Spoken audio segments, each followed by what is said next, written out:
हमारा नाम हुआ कमलेश प्रसाद शर्मा। थोड़ा सा बताइए आपकी पढ़ाई लिखाई और फिर बाटा में आपकी नौकरी कैसे लगी? हम 64 में ग्रेजुएशन की और 67 में हम बाटा ज्वाइन किए। 1967। 28/8/1967 में हम बाटा ज्वाइन किए। तो कैसे भर्ती हुआ था? कोई फॉर्म भराया था? नहीं, एक्चुअली हमारे पिताजी भी वहीं पहले बाटा में थे, अच्छा। तो चर्चा चल रहा था इस टाइम का बात। सडनली एक दिन उनको बुलाहट हो गई। तो जो जिसमें बुलाहट हुआ, हम बरौनी सिनेमा हॉल में सिनेमा देख रहे थे। अच्छा। तो घर का एक बगल का एक लड़का था, वो पहुँच गया वहाँ और गेट पर आकर के हल्ला करने लगा, कमलेश दा कमलेश दा कमलेश दा। तो बरौनी में कोई बोले तो किसी को बुला रहा, लेकिन वो कई एक बार रिपीट किया गेट पर से।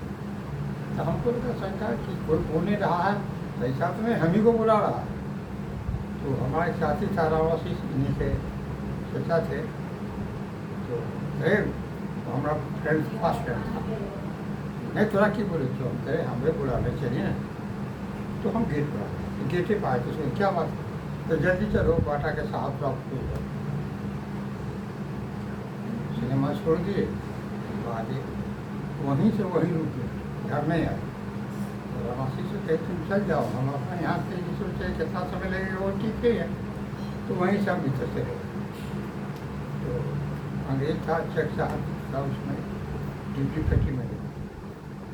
तो गेट पर बोले तो बुला लिया, बुलाए बहुत लेट हो गया, फिर हम बाहर चले गए थे डिजिटल के यहाँ। तो गया अभी खबर तो पूछना उसका शुरू किया। बात करते करते उसने कहा कि अच्छा होगा आप कल आ जाओ गेट पर। तो ठीक आ गए। बाटा के मालिक ड्यूटी फैक्ट्री में से चेक साहब ड्यूटी फैक्ट्री में से या बाटा गेट पर कल आ जाए। तो बाटा गेट पर पूरी कैबी आ गए। तो ड्यूटी का टाइम 7:15 पे होता है, आप 7:15 में गेट पर आइएगा और गेट पर बोलिएगा, उसको हम आपको फोन कर। हम गए 7:15 बजे पहुँच गए वहाँ। बोले कि बैंक पर बुला हुआ है, गया तो पर्सनल मैनेजर आपको बुलाता है। तो फिर पर्सनल मैनेजर के पास शैलेश राय थे, उस पर पर्सनल मैनेजर शैलेश राय। एस राय बहुत काफ़ी। तो बोले कि आप बुलाए सेक्रेटरी को और बोले कि इनको लेके चले जाइए परचेज डिपार्टमेंट। वहाँ परचेज डिपार्टमेंट हम गए, उनको पहले से बात हो गया था। वहाँ कहने के बाद ये आप यही काम किए 2 हफ्ता के लिए आपको यहाँ सिखाया जाएगा, तुम्हारी इच्छा होगा। तो 2 हफ्ता काम किए 1967 में 67 उस समय के कहानी बता रहा हूँ कमलेश का। 1967 उस समय में तो अरे एज की हले कमलेश का उम्र की हले उम्र की कत्ते हले तक ने तो हले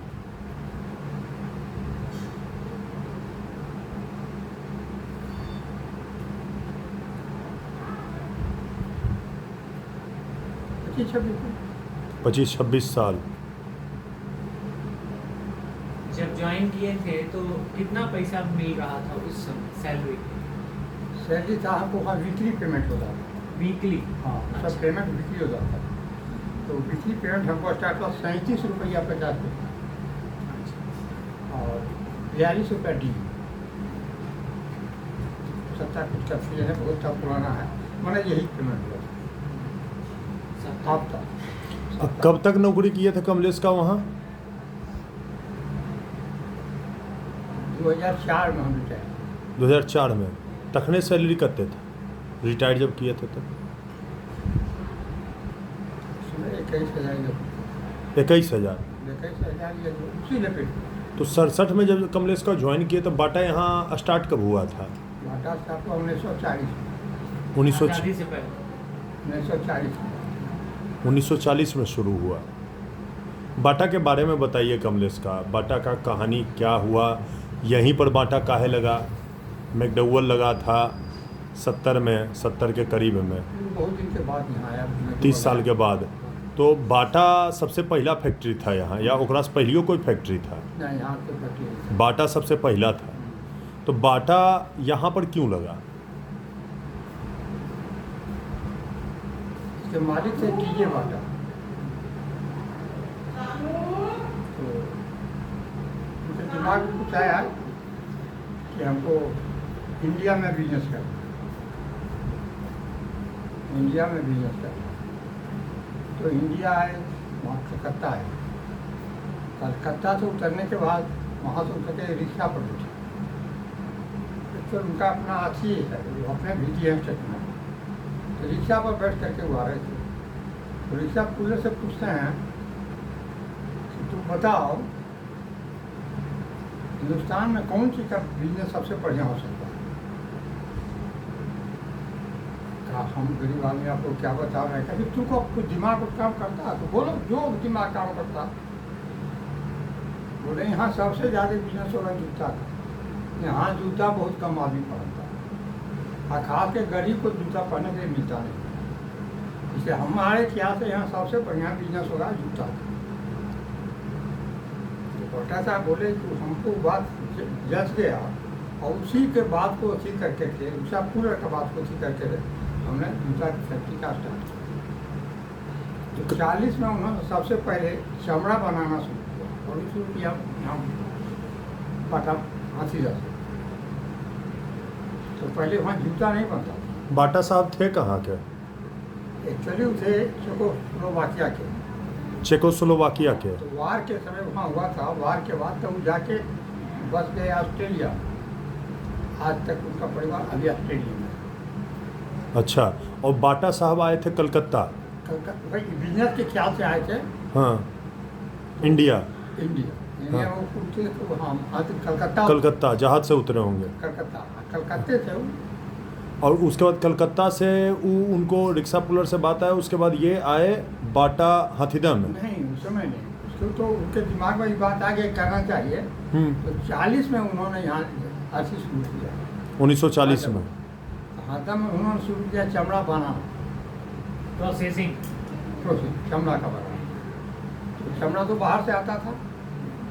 चमड़ा जैसे मेन उसका सेंटर था आपका से कानपुर है, आगरा है, और ऐसे बाद में भी विशाखापट्टनम से भी आता था, लोकल बिहार शरीफ से आता था।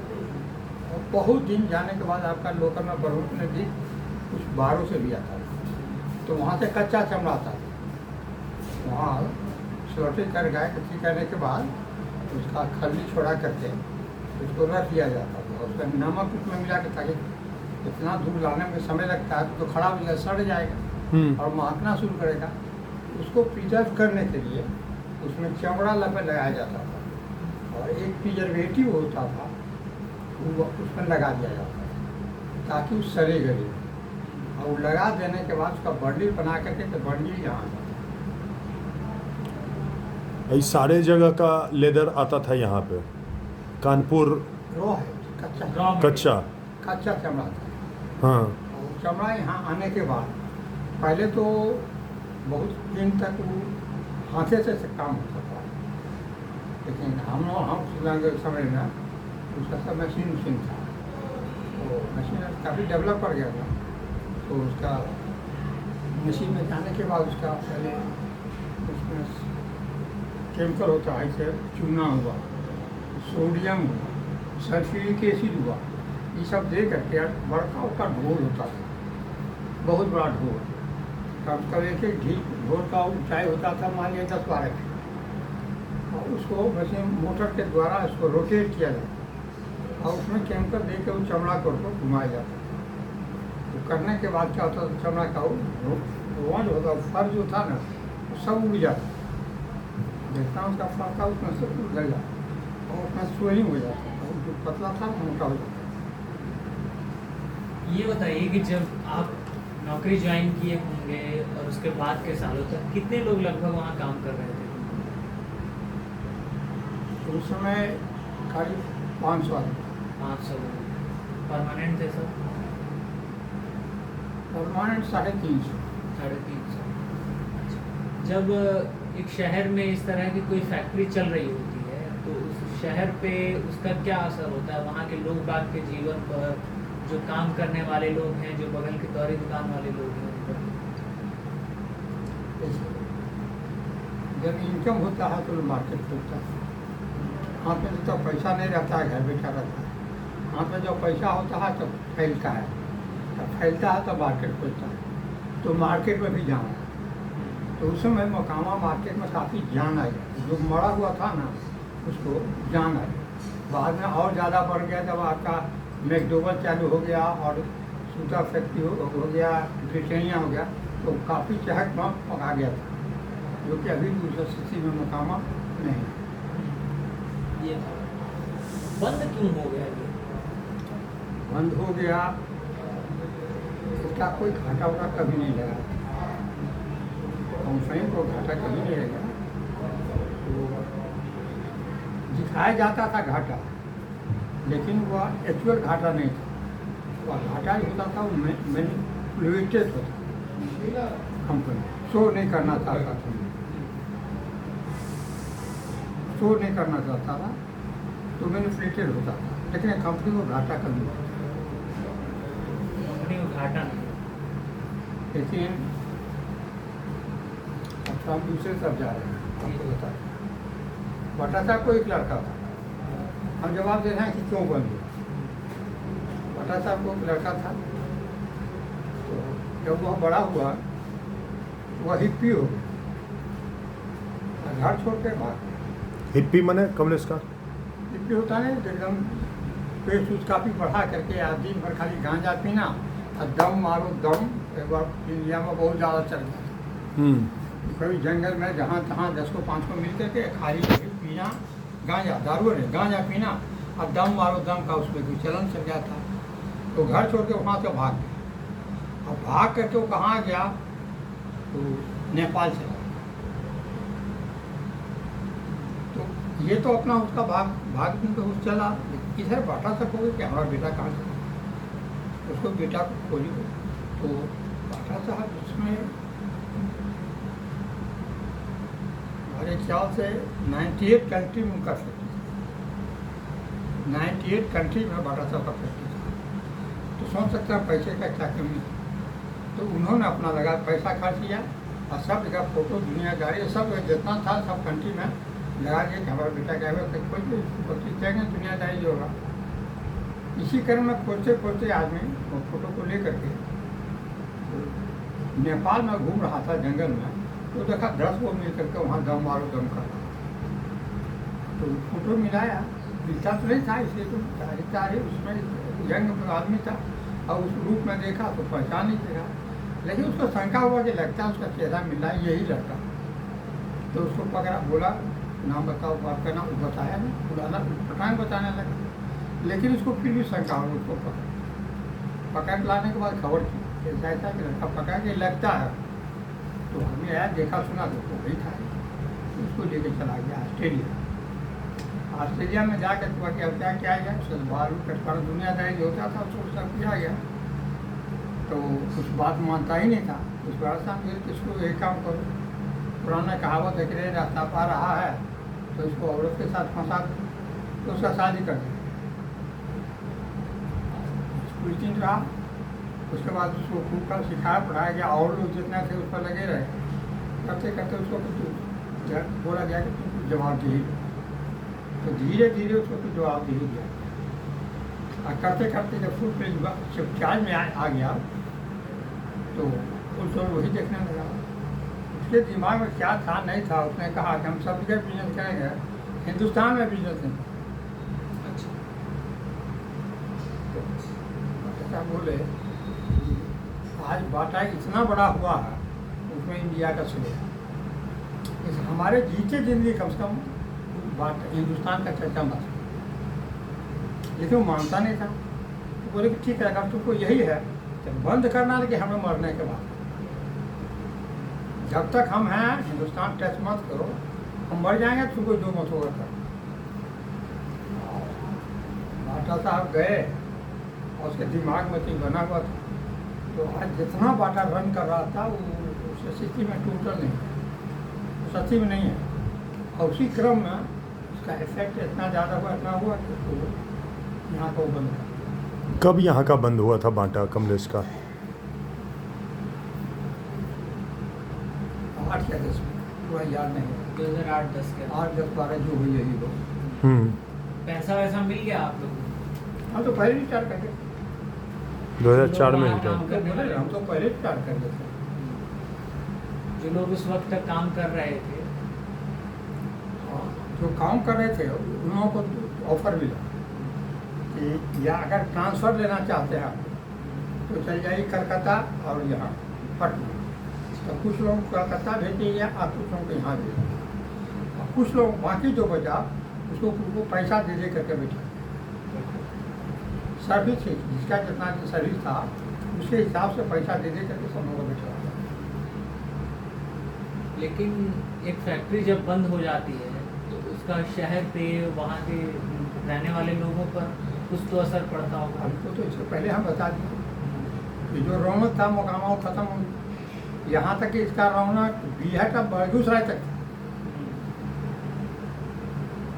रिफाइनरी तो बाद में बना जाके, रिफाइनरी बाद में बना, जिसे चलते अब तो खैर भूला जाएगा, तो बहुत ज़्यादा डेवलप कर गया। लेकिन ई बाटा का उसमें बहुत बिहार बेगूसराय यहाँ तक अच्छा चीज़। एक मैं मतलब सुबह से आया हुआ हूँ मोकामा, तो जिससे भी मेरी मुलाकात हो रही है, एक सवाल मैं उससे ये ज़रूर पूछ रहा हूँ कि आपकी भी उम्र काफ़ी हो गई, आप बता भी रहे थे कि 86 की उम्र हो गई। आपने लंबा एक समय देखा है इस शहर को, इस देश को, यहाँ की राजनीति को। पहले का मोकामा और आज का मोकामा कितना अलग है? या अगर आप उसको 90 के बाद से बांट दें, क्या बदला इस शहर में? पहले जनरल आदमी पीसफुल होता, काम से फुर्सत में होता, आदमी हार्डली होता था। धीरे धीरे युग बदलते चला गया, जिसका असर मोकामा पर भी पड़ा। और दूसरा ये हुआ कि मोकामा में दबंगों का हाल आ गया रहा, जिसने मोकामा को चौपटा। और मोकामा को नहीं चौपटा, मोकामा का मार्केट को तो खा ही गया, टोटल मोकामा को उसने डिस्टर्ब कर दिया। इतना डिस्टर्ब कर दिया कि आदमी का आना जाना सवाल था। 6 बजे के बाद आदमी कोशिश नहीं करता था जल्दी मोकामा जाने के लिए, तो 2-4 आदमी के साथ जाता था, अकेले नहीं जाता। वो उसमें अब सुधार है, अब सुधार है। उसमें अब सुधार। जैसे इस शहर को, अभी एक बुजुर्ग से हमारी बात हो रही थी जो बता रहे थे, तो उन्होंने कहा कि एक समय पे ये कलकत्ता था, इतनी फैक्ट्रियाँ और इतनी सारी चीज़ें थी, बाजार में रौनक की बात आप ही कह रहे हैं। धीरे धीरे वो मोकामा की पहचान क्राइम से ही बन गई। हाँ, तो दुख तो होता होगा कि हमारे शहर आपको को बता दिया पहचान। कि क्राइम ऐसा हो गया कि आदमी का जाने आने में दिक्कत है। मार्केट से लोग 5 बजता था भागो, स्टेशन जाना था तो 2-4 आदमी मिल के जाता था, तो छोड़ के गाड़ी पर आता था, अकेले जाना संभव नहीं था। इतना लोग भयभीत थे। एकाएक बंद कैसे हुआ कमलेश का ये सब चीज़? क्या बंद? यही सब चीज़ ये तो अब तो ऐसा भय वय तो नहीं है कि अभी पॉलिटिकल चेंज किया थोड़ा सा। ये कैसे बंद कैसे हुआ? और दबाव पड़ा, दबाव कुछ ऐसा पड़ा जिससे चलते तो जितना तो क्रिमिनल थे दुनियादारी बहुत को तो बढ़वा दिया गया, ज़्यादातर तो बढ़वा दिया गया। और बहुत कुछ अभी जेल में, अभी भी जेल में। और क्या है, मोकामा में क्राइम का जो क्रिमिनल जो कहते हैं वो सबसे पहले मोकामा का था नाटक। मोकामा में श्री गणेश उसने किया, मोकामा में सबसे पहले उसी ने श्री गणेश, और उसके बाद ही लोग आए। आज जो भी हैं, सुलभान सिंह दुनियादारी, नागा सिंह दुनियादारी, जो भी हैं, सब बाद में स्टार्ट किया मोकामा में श्री गणेश नाटक। कैसे श्री गणेश हुआ था? किस चीज़ को लेके हुआ ये? कितने मर्डर अब किस पैसा सुनना है तो हम आपको किडनैप कर लिया, कितना रुपया दे दिए। रामा सेवा वो का डॉक्टर थे बेगूसराय, उनको ला के मकामा में धर दिया, और धरो इतना रुपया तो रुपया दिए तो उनको छोड़ दिया जाकर, मैंने नाम बता दिया और कितना मर्डर हो गया। या पॉलिटिक्स की वजह से ही और जो नेताओं का संरक्षण मिलता है उसी की वजह से ये जो शक्तियाँ थी वो यहाँ मजबूत थी, उन्होंने ही पनपाया इनको। उस समय नेता का संरक्षण नहीं, नेता का संरक्षण हुआ बाद में जाकर। स्टार्टिंग में ये लोग खुद अपने आप में लोकल दबंग थे, और लोकल दबंग इस मतलब में ताकत के पर नहीं थे, हथियार के जहाँ तहाँ से ला करके और अच्छा जमा करके, जिसके चलते उन लोगों का आपस में गांववाद दुनियादारी ये सब पहले तो गांव में हुआ, तो उसके बाद गांव के बाद भी शुरू हो, पर गाँव भी होने लगा। जैसे हम लोगों के साथ मजरापुर, तो मजरापुर बहुत दबंग था, तो ताकत से बदल था, इनके पास ज़्यादा औजार था, तो ये मजरापुर पर भी जाके चढ़ जाते ये लोग मकाम, अब उसको अपना कब्जा में कर लेते। कभी ये सब बंद फैक्ट्रियाँ या क्राइम ये चुनाव का मुद्दा बन पाती हैं? अभी सिर पर चुनाव है इसकी चर्चा।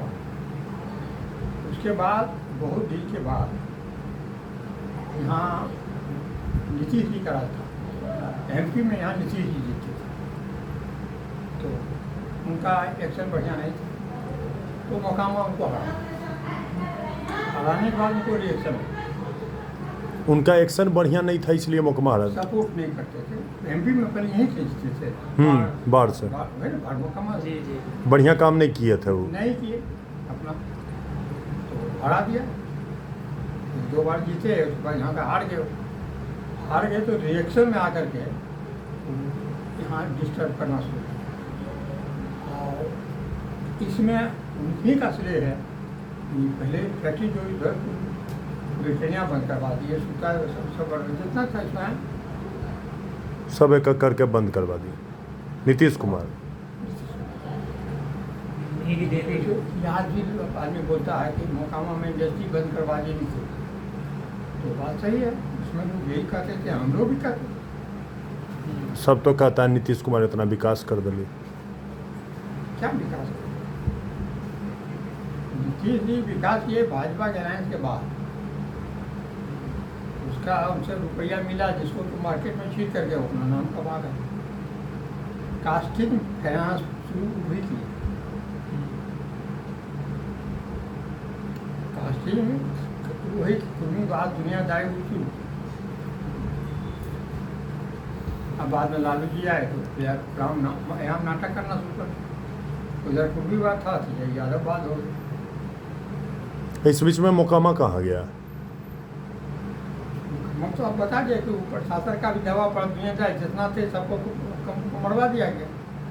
अब बाकी वो बचे जहाँ था कुछ अपना अंडरग्राउंड हो गए, मोकामा छोड़ दी।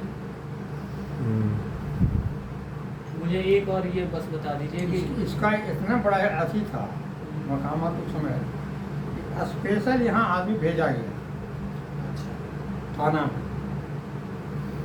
इंस्पेक्टर भट्टी था, तो जो बाद में पटना गया, उसका स्पेशल शांत करने के लिए भेजा गया।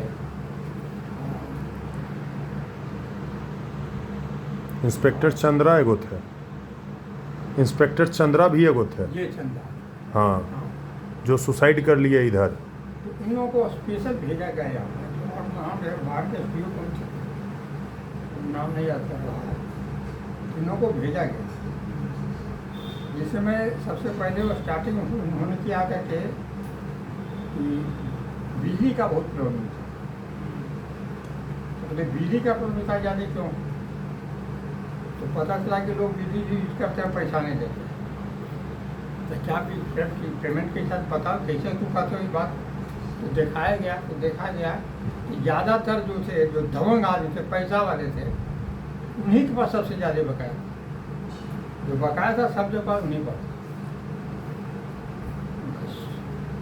प्रशासन क्या चीज़ है, जितने दबंग आदमी थे उनको हुआ कि आप पैसा दीजिए और नहीं तो हथकड़ी लगा दीजिए। नतीजा था उसमें विधि विभाग को प्रॉफिट में ला दिया, जितना उसका बाकी था सब वसूल हो गया एक बार, हड़कंप मच गया। दरवाजे पे दे रहे हैं कि नहीं, इतने दे हुए उठा गाड़ी पर बैठा ले चलो, लाख दबंग है वो चीज़ जल्द से जल्द उनको बैठा ले चलो, इतना रुपया रखे हुए क्या चाहिए उठिए। दहशत फैल गया। दहशत की नतीजा था कि आप पता लगाइए बिजली विभाग जहाँ तहाँ वहाँ पेमेंट करने के लिए लाइन लगता था कि हमारा रुपया ले लो तो हमारा रुपया ले लो। और इस ढंग से बिजली विभाग में रुपया दे करके आप बिजली को प्रॉफिट मिला। कमलेश का उद्योग ये सब जो बंद हुआ, बाटा बंद हो गया, फिर मैकडॉवेल बंद हो गया, भारत बैगन उसी समय में बंद हुआ 2008 का। बंद हो गया ये तो पॉलिसी की वजह से 16-17 में बंद हुआ, शराबबंदी का तब जाके बंद। लेकिन 2008 में आप बता रहे हैं कि बाटा बंद हुआ। भारत बैगन भी तो उसी समय में भारत सरकार अधिग्रहण किया था, वो बाद में बंद हुआ। उसके बाद में फिर स्पिनिंग मिल था वहाँ, हाँ। वो स्पिनिंग मिल भी बंद। इससे मोकामा बाजार पर या मोकामा के समाज पर क्या असर पड़ा, ये जो बंद हुआ इससे? मार्केट में पैसा नहीं आया तो उसका असर मार्केट पर पड़ेगा। आदमी के पास पैसा रहता है तो मार्केटिंग करता है, हाथ में पैसा नहीं है तो मार्केटिंग बंद होगी। मार्केटिंग बंद होगा तो इफेक्ट मार्केट में होगा। आपको कमलेश का लगता है कि कोई इसको चालू करवाने के लिए कभी यहाँ प्रयास किया गया? इतना सशक्त कोई आदमी नहीं था आपके एरिया में? सीरियसली किसी ने इस को नहीं है। आपके एरिया में तो इतना बड़ा बड़ा कोई सशक्त नेता नहीं था जो सीरियसली इसको ले सके, उसने नहीं। आपके एरिया में इतना बड़ा नेता था, शांति भी आ गया आपके इलाके में, सरकार भी सुशासन का था, सब कुछ मजबूत था, सरकार स्टेबल थी, यहाँ के नेता स्टेबल थे, नेता बलिष्ठ, शांति यहाँ था, सुरक्षा यहाँ हो गया, तो प्रशासन के वजह लेकिन उसके बावजूद भी कोई उद्योग यहाँ लग नहीं पाया। उद्योग नहीं लगा, जिसे भी इसलिए कि सरकार चाहता नहीं था उद्योग रहे। सरकार नहीं चाहता, सरकार और सरकार भी थी, उन्हें चाहते थे यहाँ डेवलप कर। और उसका रीजन आपको हमने स्वस्थ कर दिया कि नहीं देखना चाहते थे मौका, चुनाव हारने की वजह से। हर एक रिएक्शन में, और रिएक्शन के चले उन्हें चाहते थे कि मकामा में कुछ एक्टिविटी। अभी भी लगता है आपको कि ये वाला चीज़ है उनके मन में? उनके मन में भरपूर है। फॉरवर्ड कास्ट को देखना नहीं पसंद, खुलेआम एकदम नहीं देखना पसंद।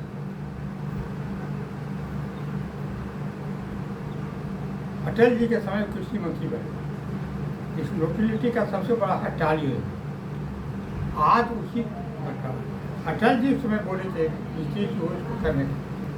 अटल जी सबसे पहले नीतीश जी को मिला था इसको टाइम जगह करने का, दबा के रखे नहीं, इसलिए कि मोकामा डेवलप है। और रुका तो आज तक रुका। फिर अटल जी ऐसा कोई नेता नहीं हो रहा है खुल के मैदान में आके कि मोकामा टाल को देखो, ये कोई दूसरा नहीं।